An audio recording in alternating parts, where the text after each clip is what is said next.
कोई खास बात तो न थी, बस यूं ही उसने पहली बार बुलाया और मैं चला गया। गली में दाखिल होते ही बड़े पीपल के नीचे एक दुकान थी। वहां से पानी की बोतल खरीदी और बाइक पर बैठा घूंट घूंट पीता रहा।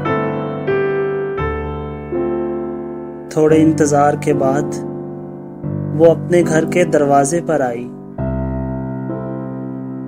बस चंद लम्हों के लिए आई और चली गई। मैं वहीं खड़ा रहा। जनवरी की सर्द शाम में मकानों के साए गलियों में फैले थे। हवा में सरसों के फूलों की कच्ची महक थी। पीपल के बूढ़े पेड़ पर परिंदों का शोर था। शायद सब अपने घोंसलों में लौट आए थे और खुशी से चहचहाते थे। घर वापस लौटना सबको खुशी देता है। मैं वहां से वापस आना नहीं चाहता था। वहां उस थोड़ी देर के इंतजार में एक नशा था, एक पाकीज़ा खुमार था। शाम जरा गहरी हुई तो मैं गांव से निकल आया। दिन गुजरते रहे, दिन महीनों में और महीने सालों में बदलते रहे। जिंदगी कुछ आगे बढ़ी तो सब कुछ बदल गया।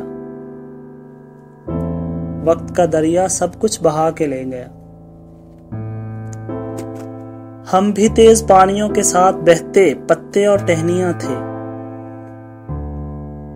जिनकी अपनी कोई मंजिल नहीं होती। वो बस पानी के बहाव के साथ बहते हैं और मट्टी में मट्टी हो जाते हैं।